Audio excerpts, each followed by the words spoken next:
October 17, 2019, and this is Globespan 24x7 News. Good evening and thanks for joining us. My name is Samuel Suknaden, coming to you live from Georgetown, Guyana. Here are the major headlines for today.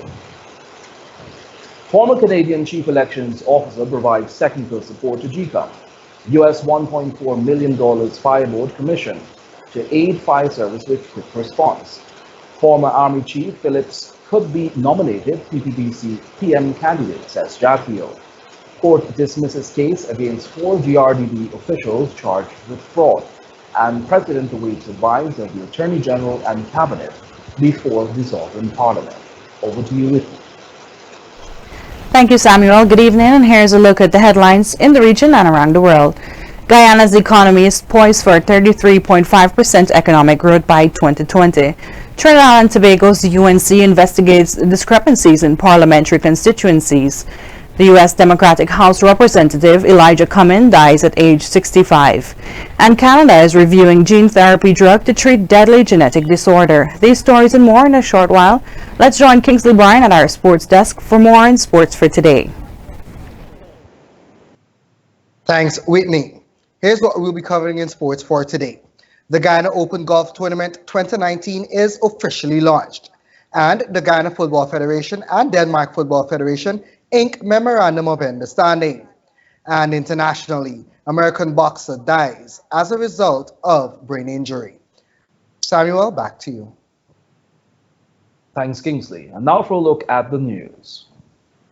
A 21-year-old man has been charged with the capital offense of murder of his 4-year-old stepson. Joseph James made a court appearance at the Georgetown Magistrates Court today, where the sentence was read to him. He hails from Silver Hill, Suzaik, on the Linden Highway. James claimed that he discovered the child naked and unconscious on October 7, 2019. Health officials were summoned to the home, but the child died while being transported in an ambulance. A post-mortem later confirmed that the child died as a result of head trauma and had been sodomized. He was remanded until October 23, when the matter will be called at the Linden Magistrates Court. Meanwhile, former Canadian Chief Electoral Officer Jean-Pierre Kingsley has been retained by the Guyana Elections Commission GCOM to provide technical support to the electoral body given the country's upcoming general and regional elections on March 2, 2020. GCOM's Public Relations Officer Yolanda Ward confirmed that Kingsley is in Guyana to provide technical support to the Commission, particularly the Secretariat. According to Ward, he will be assisting the operations of the Secretariat, and based on his experience, he will share best practices as GCOM implements its work plan. The Public Relations Officer also added that Kingsley will make periodical visits, and as the date for elections nears, he will be here full-time. Kingsley completed his first meeting with the full commission on Tuesday and senior management officials on Wednesday, according to the Public Relations Officer. Presidential candidate for the PPPC, Irfan Ali, made an appearance with former Chief of Staff of the Guyana Defense Force, Brigadier retired Mark Phillips, where the two men outlined the party's plan to tackle the crime situation head-on and for addressing the shortcoming in the nation's security sector. In his opening remarks, Brigadier Phillips said that national security refers to the creation of an atmosphere where peace and tranquility, in which the social and economic activities can be conducted. Phillips posited that national security is, in Guyana's context, requires a bipartisan approach, since it is internal and external. In regards to national security, by now you would agree with me, it is a bipartisan issue, so both sides of the political divide will want to attain a good measure, a good level of national security for us to conduct our social, economic, and political activities in Guyana. Meanwhile, presidential candidate Irfan Ali, in his contribution, stressed that security is important to the PPP and emphasized that there should not be just this perceived sense of security. Ensuring that we have a safe environment, an environment in which people feel safe, not only know that there is measures for their safety, but people must feel safe. People must be able to conduct their social life, their economic activity, in an atmosphere that is peaceful and one in which they are not scared to live within the society. Ali added that at this time, that the prevalence of hopelessness rather, as it relates to the crime situation, is flooding the country. The presidential hopeful said, for this reason, his party's plans involve the reformation of a modernized police force. My government will be finding the balance, ensuring that the resources that are required is there, holding the system accountable in the provision of security, a more intelligence-led approach, one that utilizes ICT and new technology, modernizing the whole system.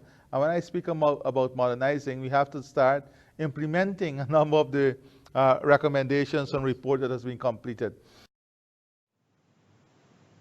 Similarly, the former chief of staff also alluded to the implementation of the various recommendations that have been issued over the years, which will also aid in strengthening the public's trust. To review what is happening with the police force. There are several reforms, reports that were done on the police force, and we have to implement the recommendations coming out of those reports.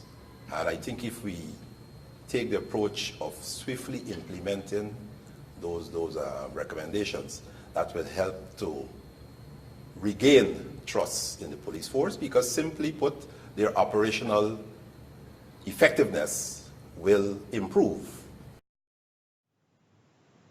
Phillips further noted that a complete capabilities analysis of the police is also needed to determine where there are gaps, if any exist within the force, to tackle them head on. To this end, Ali said a lot of input is required to ensure the end product is a better intelligence-led approach to the fight against crime. It's critical. Also in the input factors to ensure that our men and women in uniform are taken care of properly, to ensure that they have a comfortable working environment, to ensure that they have the resources, the equipment necessary to execute their functions, to ensure that they have the right training, the right skill sets that is necessary, and to ensure that they themselves develop a culture that would enable the security forces itself to gain public trust and to gain public support. And these are things that are multidimensional in nature. Now, some people would say, oh, it's an issue of salaries. Salaries is not the only functionality in ensuring that our men and women in uniform are prepared. Training, equipment, non-salary benefits. For example, the annual bonus that was given. This was a great incentive that has to be reinstated. Ali said access to financial loans and housing are also great incentives for creation of a more disciplined security force. The PPP presidential candidate said the issue of security should never be politicized, but is a responsibility for all to bear. We have to have national ownership, and resolving the security issue cannot be politicized. We had a system when this government came to office where the subcommittee on security never met for a long while, because the present minister views security from a political perspective, and he sees criticisms as political in nature. Both men concluded that the lawmen must be able to thrust the system and view it as one that would treat them fairly in terms of promotion and their personal welfare. And with the impending oil wealth, it is expected that a considerable amount will be spent to enhance the security sector. Meanwhile, speculations that former Army Chief Mark Phillips is closely aligned to the opposition People's Progressive Party have been put to rest now that the PPPC General Secretary Bara Jagdeo has confirmed that the former top Army official has been accepted into the rank and file of the party. However, Jagdeo was quick to clarify that Phillips has not been confirmed the prime ministerial candidate for the party in the next elections, but there is a high possibility that he could be in the run-in. Reason being, Phillips could be nominated for the post during this election process. I met with Mark Phillips and I said to him that we would welcome him on our team, that he is going to contest the elections. I believe he's a great person with, I know of his skills, not necessarily personally, but I know of his skills in terms of finance and his security credentials, and I've heard a lot about his integrity. And he would be a welcome addition to our team. I made it clear to him that the process that we would follow, I don't know if any one of our members will nominate him. It's very likely that his name could be nominated too, because members of the Central Committee, the members of Parliament, anyone could nominate a person, and we will treat each name on its merit and then make a decision. Jagdeo's comment comes one day after Globespan 24x7 News posted an image of Phillips appearing alongside PPPC presidential candidate Irfan Ali during a public discussion. The men were discussing the party's plan for addressing issues in the security sector. This is the first planned discussion to feature the two men who have long been perceived to be running mates. Our social media post led to a massive discussion, with some persons stating that Phillips should be Ali's running mate, while others were in total disagreement with him being on the PPPC slate for 2020. In his weekly press conference, Jagdeo explained that Phillips was not promised any position, much less prime ministerial candidate, but he was assured there is space for him on the PPPC team. Said, I have no expectation. I know the process, and I want to be part of that team, the team going forward, because the prime ministership is not the only thing we're looking for. Let me make it clear. We are not trading positions. We're not going to do like what AFC and PNC doing now, to say, oh, you hold on to this ministry, we hold on to this one, which one got a bigger budget so we can hustle more, etc. The PVP will go into these elections making no commitments. We are working on a platform that is inclusive. We want progress for all Guyanese. Based on media reports, some sources close to the PVP believes that former Junior Finance Minister Juan Edgil, who is speculated to be in the running as well, should instead be the prime ministerial candidate. Just 3 months before the 2015 general elections, the PPPC had announced former Director General of the Ministry of Foreign Affairs Elizabeth Harper as its PM candidate. Political analysts and commentators claimed back then that the PPPC was looking for a gender and ethnic balance in replacing then Prime Minister Samuel Hines, but Harper's name had not been mentioned. Relatively unknown outside the diplomatic circles and not previously associated with the political platform, the choice of Harper was seen as a huge gamble for the party, which eventually lost the elections. Harper was subsequently not named as one of its members of parliament. Many believe Phillips is a better choice than Harper, while others also disagree. President David Granger has stated that while he is disappointed with the apparent lack of prosecution into what he called Guyana's troubled past or troubled times, it must be understood that the acquisition of credible evidence poses the main challenge. Kingsley Bryan provides the details in this report. On the sidelines of the accreditation for the new German non-resident ambassador to Guyana, the president expressed his disappointment that not much has come from established commission of inquiries into what he deemed the country's dark, troubled past, and also the fact that it creates an environment where justice is perceived to be delayed. But the head of state noted that while he is disappointed with the progress, it must be understood that there were countless obstacles, the main one being the lack of credible evidence. Massacre. But it pointed to the fact that there has not been any smoking gun, that evidence has not been sufficient to bring anybody to justice, and that many of the possible witnesses have been killed or eliminated.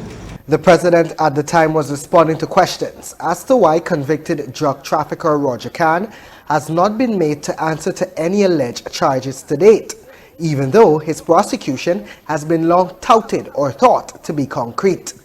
He said the fact that witnesses to the crime are not forthcoming is hindering the quality of investigations. This is a major factor, that there might be people out there who are unwilling to speak because it might be felt that persons who disclose evidence which will incriminate the actual culprits might themselves be eliminated. President Granger said, too, that it is the intention of his government to bring these matters to closure, but there still seems to be a general feeling of fear associated with the process. We would like to bring these matters to closure to the relatives of the persons who were killed. But Lindo Creek was a good lesson for us, that we may spend millions of dollars, we may interview persons, but those persons who are culprits and those persons who might have been implicated or might even have knowledge about what took place have not come forward and given us the type of evidence on which we can go to court and bring convictions. It's very disappointing for me, but that is part of the reality of what happened during the Troubles, that people were easily eliminated. The head of state relayed that it creates a strange situation for lawmen, especially when one takes into account the recent killings that must be added to the list. And it is a clear indicator that solving all will be an uphill battle. Even now, people are being executed. It is difficult for the police to find the motivation behind such execution. One of the most outstanding and most notorious is the execution of Crum Ewing. So it's an ongoing task of the law enforcement agencies. I am convinced that the police force would like to move ahead further, much faster, but a lot of people have been killed and dead men tell no tales. The period of troubles referred to by the president spans August 11, 1999 to December 3, 2011, during which there were 3 massacres: Luziknan, where 11 people were killed, Bartica, where another 12 were killed, and Lindo Creek, where 7 miners were slaughtered. Beside these, there were countless of other killings that were believed to be extrajudicial in nature. For Globespan 24x7 News, this is Kingsley Bryan. Thanks, Kingsley. In May 2017, 6 former members of the Ghana Rice Development Board, GRDB, were charged with 5 counts of falsification of accounts and were on trial before a city magistrate.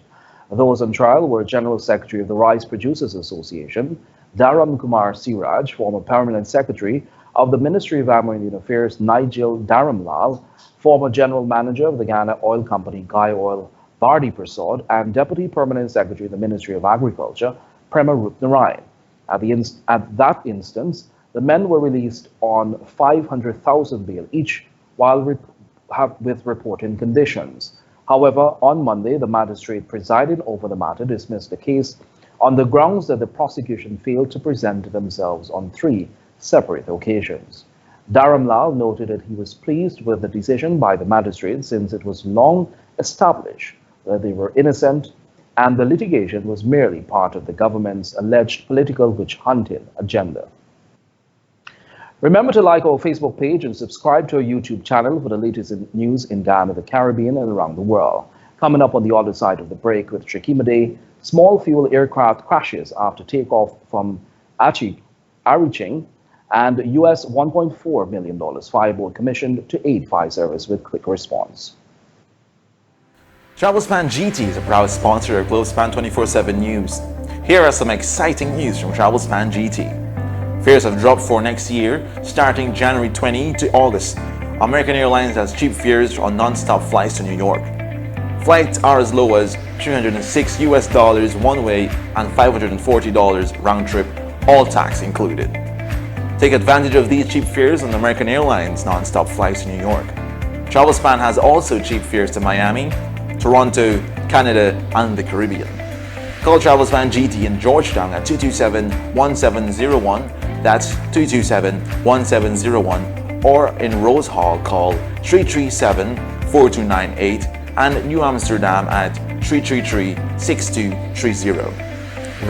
That call Travelspan GT in Georgetown at 227-1701, that's 227-1701, or in Rose Hall, call 337-4287. And in New Amsterdam at 333-6230.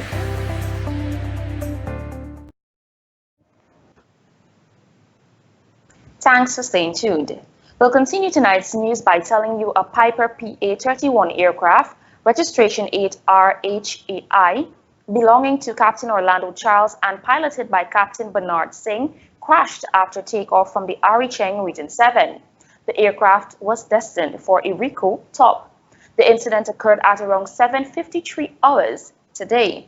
Reports are that the pilot managed to climb a tree and use the flare to indicate his location to the search and rescue team. Air Traffic Services at Tumeri has confirmed that an emergency locator signal was received from search and rescue satellite aided tracking. The location was confirmed to be 2.71 nautical miles northwest of Ari Cheng Aerodrome. Search and rescue unit was activated. The Guyana Civil and Aviation Authority has commenced an investigation. Meanwhile, President David Granger will be returning to Havana, Cuba for a medical checkup on Saturday, October 19, 2019. He made this disclosure on the sidelines of an accreditation event held at the Ministry of the Presidency earlier on Wednesday. Open quote, "Every 90 days, I have to go for a checkup," the president said. Last year, the head of state was diagnosed with non-Hodgkin lymphoma. Since then, he has undergone several rounds of radiotherapy treatment. In July 2019, another round of treatment, the president returned to Guyana, having been cleared by his team of medical specialists in Cuba. The team had expressed their satisfaction with the president's response to the treatment and his overall physical well-being. According to the medical team, the president's process of recovery was satisfactory. In other news, the Guyana Fire Service will now be able to tackle fire incidents on the waterfront with the addition of a fire vessel acquired at the cost of a whopping US $1.4 million. Commissioned by Public Security Minister Kemraj Ramchatan at the Transport and Harbour Department, Starbucks Stellan today, he relayed to attendees that the Guyana Fire Service is now placed in a better position to serve the general populace. This invaluable piece of equipment to be handed over today is very much multi-purpose and comes with a price tag that we had some nights over $1.4 million US. I remember when informing Finance Ministry that this one piece of equipment is going to cost so much, they wanted to know whether it was a liner.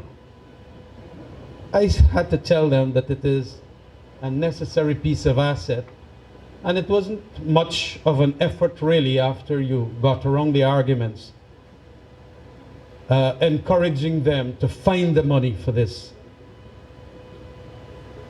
fireboat. Of course, it was made, as was mentioned, available from funding through two-year budget, the cycle of 2016 to 2018.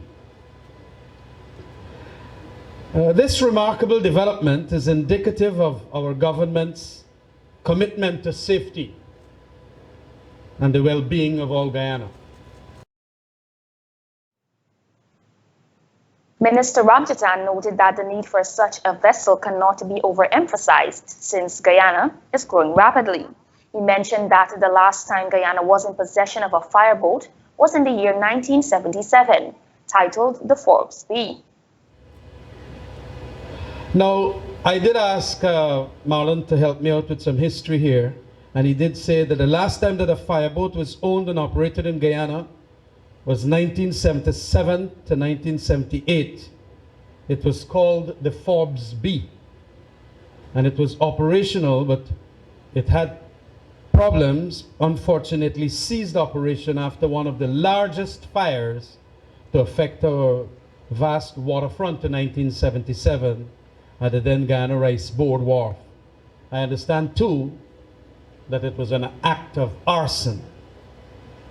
Since then, several attempts were made to have a fireboat back in operation, all to no avail.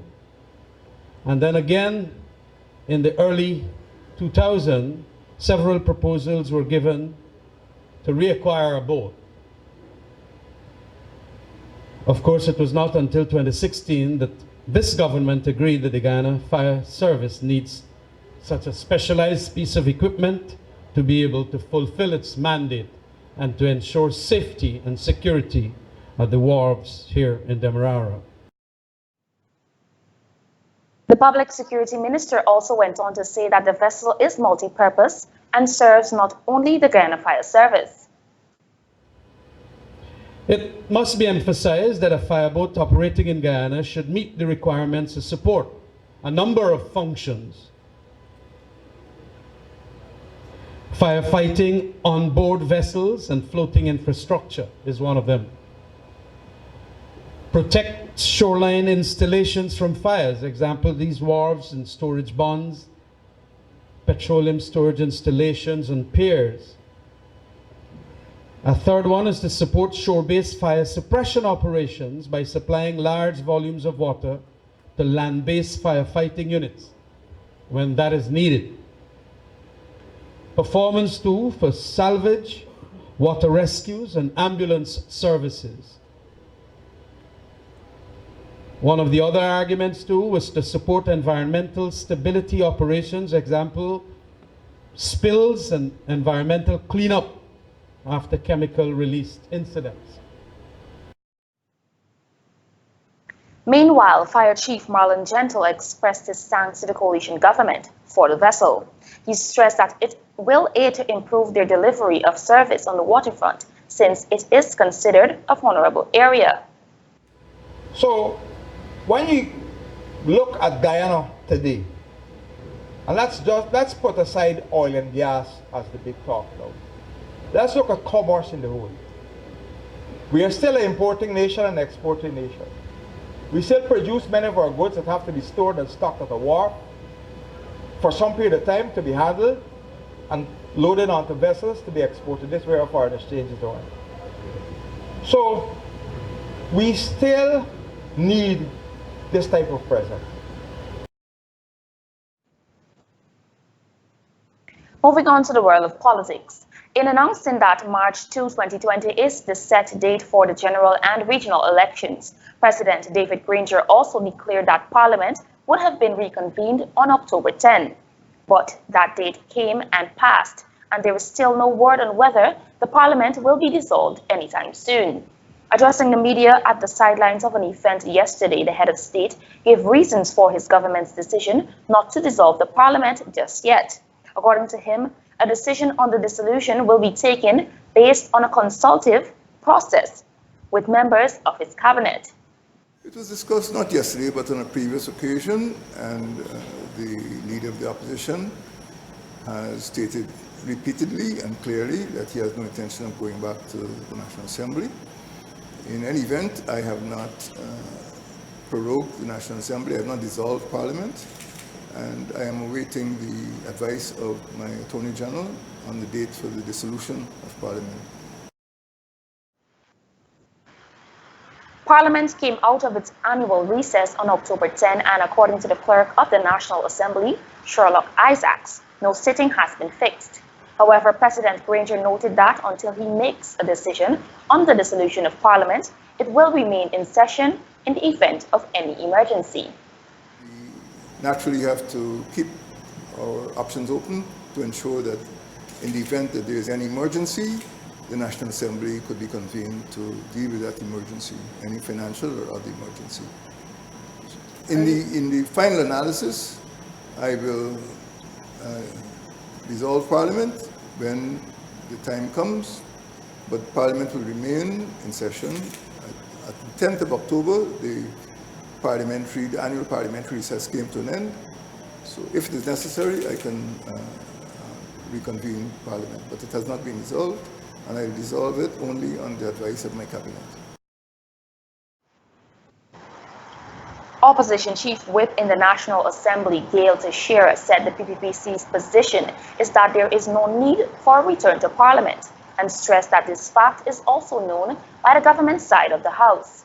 She suggested that although the return may not happen soon, there may be other reasons for it.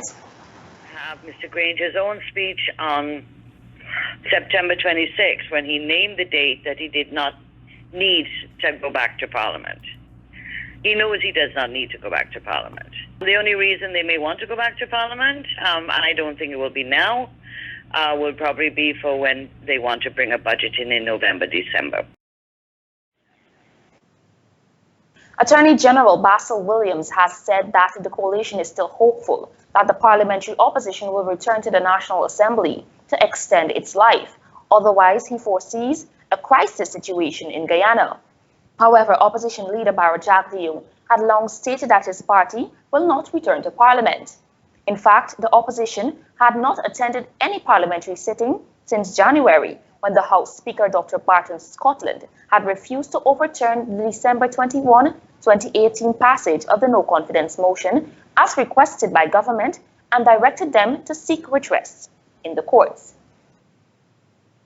Moving on, the Guyana Agricultural and General Workers Union has accused President David Granger of ignoring the plight of sugar workers and snubbing them when it comes to their improved wages and salaries.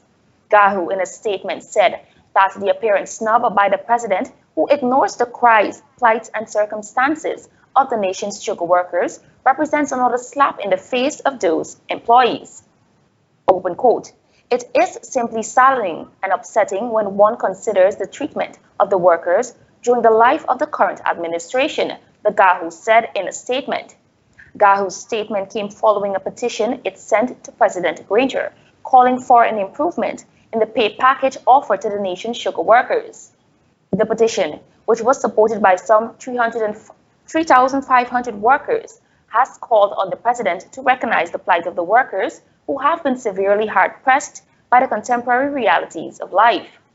The union said the administration has already signaled that public servants would be benefiting from pay rises, and the continued exclusion of the sugar workers could only be seen as discriminatory. In other news, President David Granger yesterday visited the relatives of Herbert and Denise Josiah and the Guyana Defense Force Sergeant Leon Tucker and his aunt Laverne Stobie to express his sympathy. The head of state was accompanied by Chiefs of Staff of the GDF, Brigadier Patrick West, and the Deputy Commissioner of Police, Nigel Hoppy, who is performing the functions of Police Commissioner. The four persons were killed Tuesday when a police vehicle slammed into the car they were traveling in on the Friendship East Bank Demerara Public Road. Constable Ronald Barker, who was driving the police vehicle, also died in the horrific accident, while Lance Corporal Travis Fullington, who was with the Constable Barker, remains hospitalized. Tricia London, who was in the passenger car, has since been released from the Georgetown Public Hospital. President Granger visited the Friendship Home of Josiah's first, where he expressed his profound sympathy to the grieving relatives. The Chief of Staff disclosed that support is being given to the family to have Tucker's daughter enrolled into the GDF daycare from the 1st January 2020, free of charge. Likewise, Deputy Commissioner Hoppy said Stobie's family will receive support from the police force. We'll tell you now that the October session of the Berbice Assizes opened on Tuesday, October 17, with 83 cases listed for trial. Among those 83 cases, 20 are for the capital offense of murder, with 7 for manslaughter. At the New Amsterdam prison, 69 persons are awaiting trial for various offenses, including murder and sexual offenses. 14 of those accused have reported to opt to plea to the lesser count of manslaughter. The session will be presided over by Justice Brassington Reynolds. During the June session, Justice Joanne Barlow presided over 5 cases, 2 for murder and the remainder for sexual molestation. Justice Sunurain Bihari completed 3 cases, 1 for sexual offense, while the remaining 2 were for the capital offense of murder. The June session of the Burmese Criminal Assizes also saw 4 matters nolle prosequi, 1 for attempted murder and 3 for sexual offenses. This was due to the complainants indicating that they do not wish to proceed with the matters. We will now take a short commercial break. Do stay tuned for regional, international, and diaspora news with Miti Prasad at our New York studio. Coming up after the break, TNT's UNC investigations, discrepancies in parliamentary constituencies, and Canada reviewing gene therapy drug to treat deadly genetic disorder. To keep up with breaking news in Guyana, the rest of the Caribbean, and on the international scene, like, follow, and subscribe to Globespan 24x7's Facebook and YouTube news page. Join the conversation, get live news on the go, and news and details right here on Globespan 24x7 News. Travelspan is a proud sponsor of Globespan 24x7 News. Travelspan has some cheap fares to Guyana on American Airlines flights. Fly from January for $234 one-way and $512 round-trip. Take advantage of these cheap fares on American non-stop flights from JFK to Guyana. That's non-stop flights from JFK to Guyana starting as low as $234 one-way and $512 round-trip. And also has the cheapest fares for Christmas that starts as low as $799 round-trip. Travelspan celebrating 25 years in business with over 10 offices to serve you. Call 718-845-0437. That's 718-845-0437. Or book online at travelspan.com. Book early and save. Thanks for staying with us. Thank you, Shakima. Good evening. I'm Whitney Prasad, and here are the news in details. Within the last few years, Guyana's economy has seen an upward trend on international charts, and it is projected to skyrocket by 2021 by 33.5%. This is owing to its modern growth in the agriculture and extractive industry, according to Consular General of Guyana in New York, Barbara Atherley. She made this disclosure yesterday during an address to the attendees of the Get to Know Guyana Day held at the JFK International Airport. She said that in 2018, Guyana recorded a hike in its gross domestic product of 3.4%. Let's take a listen. Cognizant of the wealth of resources, the government of Guyana has embarked on the development of the green state economy.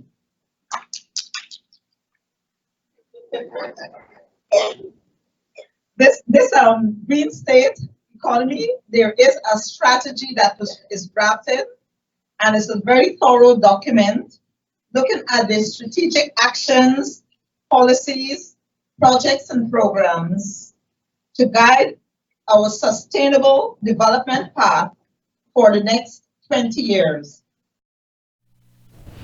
She posited that the strategic framework is considered much more in-depth when compared to other strategies that had been previously developed in Guyana as it relates to sustainability and management of the country's resources, thereby growing the economy. The strategies incorporate a more holistic view pertaining to economic and environmental well-being for Guyana's rapidly developing agriculture industry. And Travelspan Vacation has partnered with American Airlines to offer non-stop flights to Guyana since the airlines began operations in December of 2018.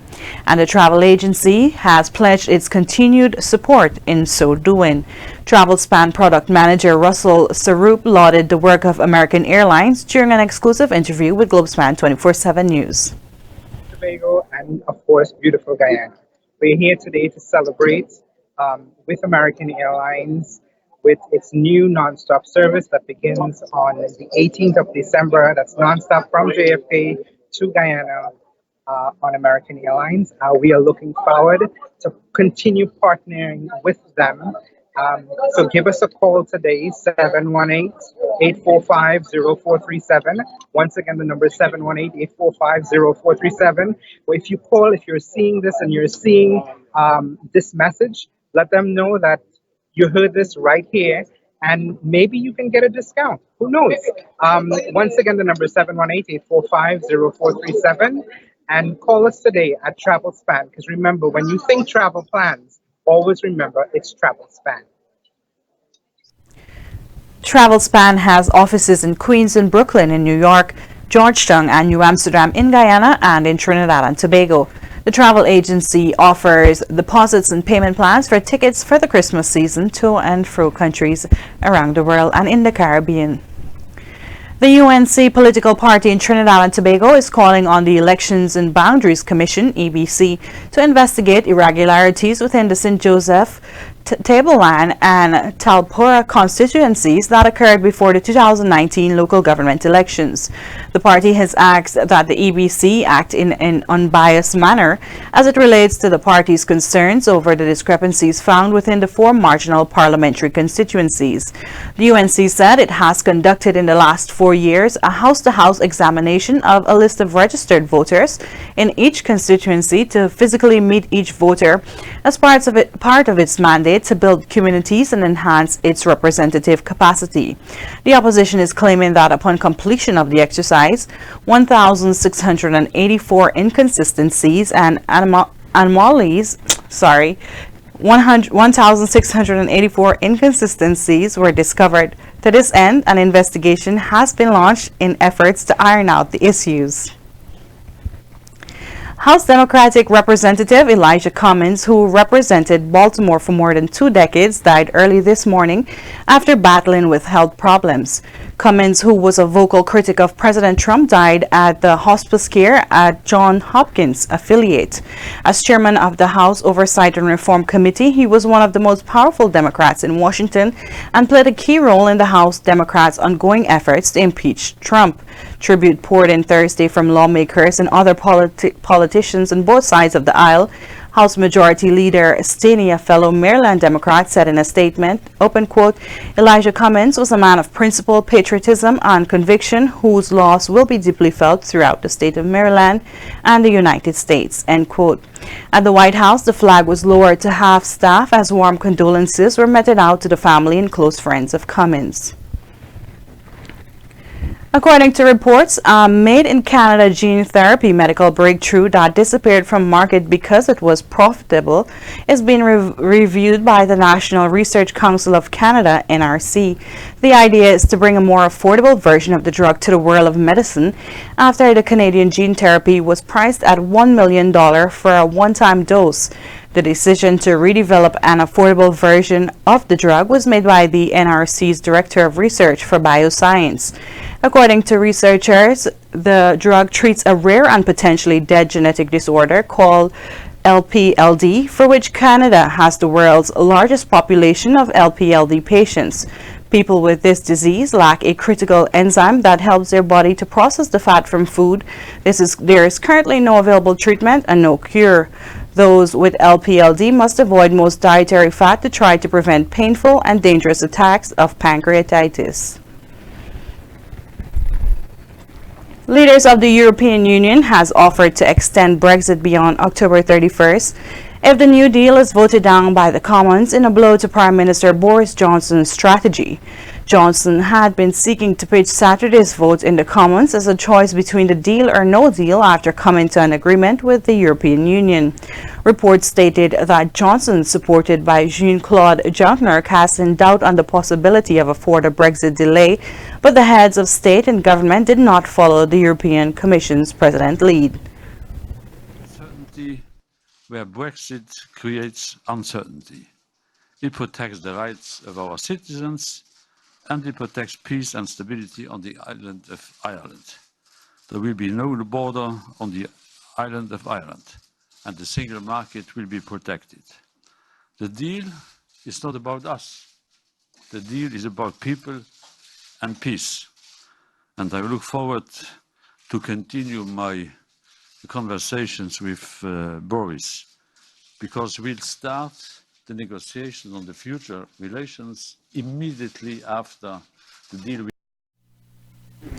A summit announcement issued after 2 hours of discussion tasked the Commission and European Parliament with taking the necessary steps to ensure that the agreement can enter into force on November 1st. Johnson is facing an uphill battle to build a majority after the Northern Irish Democrat Unionist Party rejected the revised deal, describing it as driving a coach and horse through the processed sanctity of the agreement. Police freed about 500 men and boys from an Islamic State in northern Nigeria yesterday during a raid in what authorities said is the third such operation in less than a month, bringing the total of people freed from abusive conditions this month alone to about 1,000. The boys had been chained to walls, molested and beaten, and President Muhammad Buhari's government is under pressure to take urgent action to free the potentially thousands of other children who remain in similar conditions. Another purported Islamic school where captives were chained to walls, some beaten so badly they needed help walking, was raided in September in neighboring Kaduna State. Two sources at the scene told reporters that 5 staff had been arrested, and police has since declined to make a comment on the issue. For what's happening in China, China's Ministry of Commerce spokesperson Gao Feng on Thursday said that the U.S. must remove tariffs in order for the two countries to reach a final agreement on trade. He said that China's position, principle, and goal for the China-U.S. trade negotiations has never changed. He stated that both sides' ultimate goal for negotiations is to end the trade war and cancel all additional tariffs. The two economic giants have been embroiled in a trade dispute for more than a year, with each country applying tariffs and billions of dollars worth of goods from the other.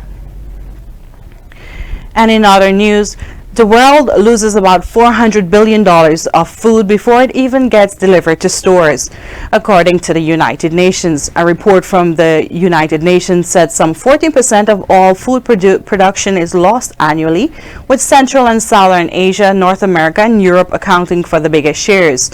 Better cold storage and infrastructure would help to reduce losses, but more detailed data on the supply chain is needed to tackle the problem. Food wastage is drawing increased scrutiny because of the contribution to the greenhouse gas emission, and as more than 820 million people are estimated to go hungry each day, world leaders have pledged to try and halve global food wastage as they are working assiduously to do so. That has brought us to the end of news in the region and around the world. Thanks for joining me for this segment of news. Please stay tuned for Kumar Doshi at our studio in India, where he'll differentiate between the World Web and the Internet on today's Tech Beat. Stay tuned for more news. Whitney Prasad reporting from New York. Have a great evening. Thank you, Whitney. Namaste, salam, and good day to everyone. Thank you for tuning in to Tech Beat on Globespan 24x7. When we talk about the Internet and World Wide Web, some people believe that they are the same, but they are not. Let me give you some insight about the Internet and World Wide Web. The Internet is a global system of interconnected computer networks that use the Internet Protocol Suite, which is a conceptual model and set of communication protocols used in the Internet and similar computer networks to link devices worldwide. The World Wide Web, or WWW, commonly known as Web for short, is a standardized system for accessing and navigating the Internet. The resources of World Wide Web can be accessed by a user using an application software called the web browser. The Internet is a global network of networks, while the web is a collection of information which is accessed via the Internet. Another way to look at it is the Internet is the infrastructure, while the web is a service on top of the infrastructure. Alternatively, the Internet can be viewed as a big bookstore, while the web can be viewed as a collection of books in that store. The Internet is millions of computers connected by thousands of networks, while the World Wide Web is billions of pages that can be accessed through the Internet. In simple terms, the World Wide Web is just one common area for information exchange facilitated by the global computer network, or the Internet. You connect to this Internet to access the web, but the Internet is just the connection between countless separate servers, computers, and devices. The web is a medium we use to access, edit, discover, and share information using a standard language called HTML, or Hypertext Markup Language. There have been many advances in this language and many various versions like PHP and ASP. That wraps up for the Tech Beat for today. I'm Kumar Doshi bringing you tech news from India. Back to the studio in Guyana for more news to come. Thank you. Thanks, Kumar. We'll now take a look at our bridge reports.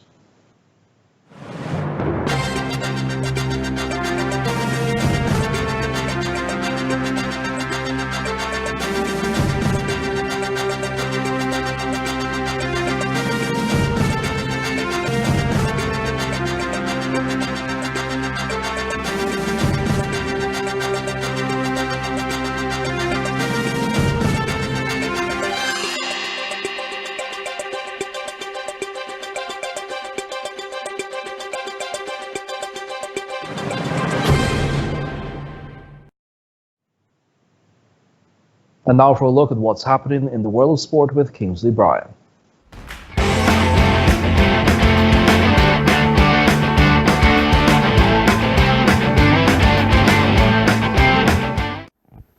Thank you, Samuel. Now, let's take a look at what's happening in the sporting arena. We'll tell you that the Guyana Football Federation, through President Wayne Ford, inked an MOU ahead of the 2026 FIFA World Cup with the Denmark Football Federation and its president, Jesper Muller, at the Pegasus Hotel in Kingston, Georgetown.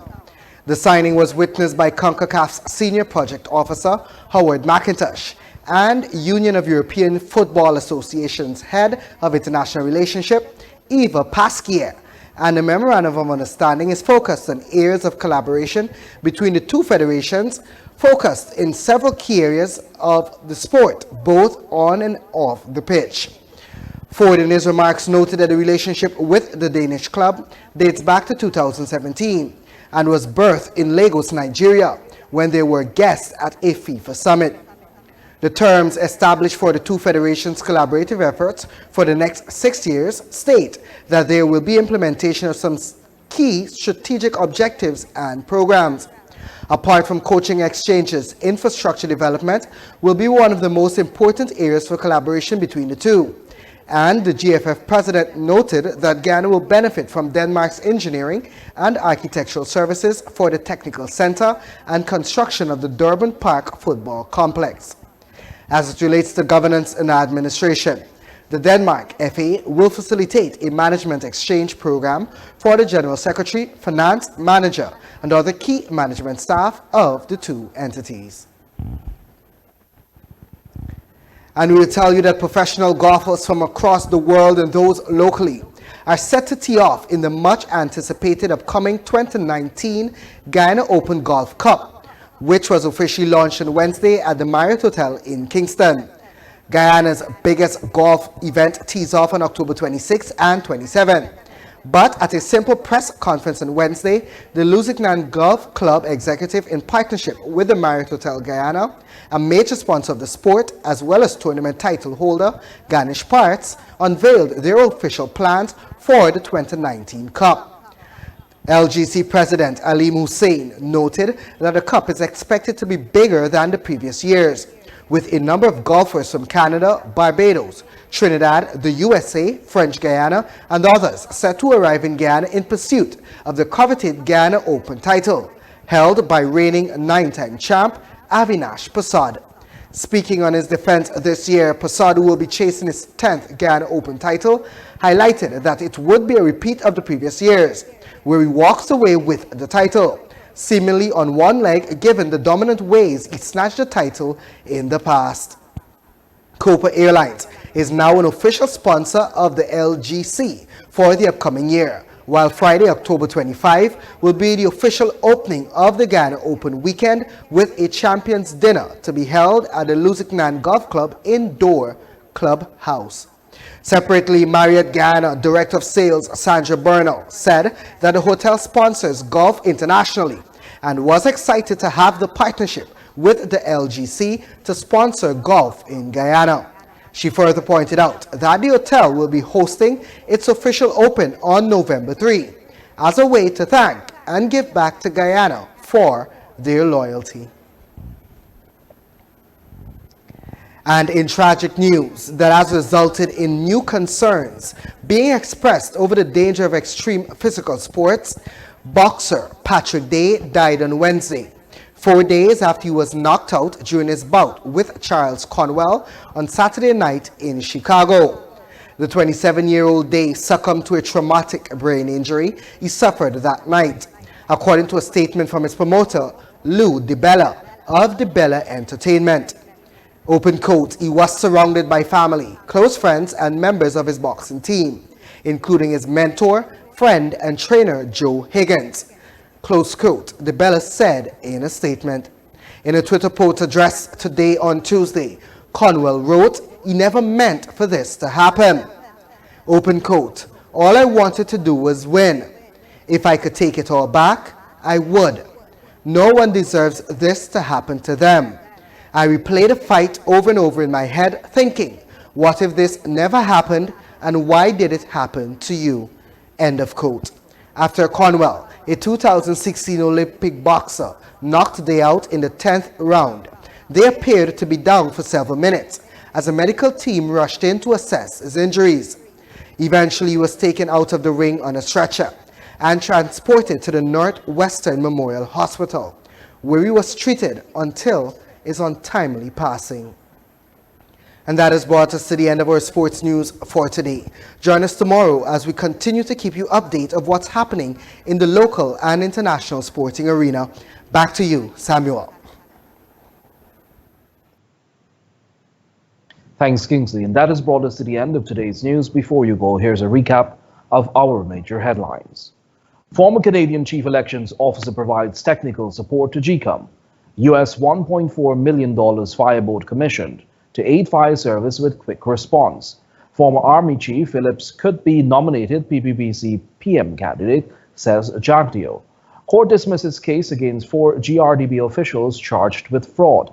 And President awaits advice of Attorney General and Cabinet before dissolving Parliament.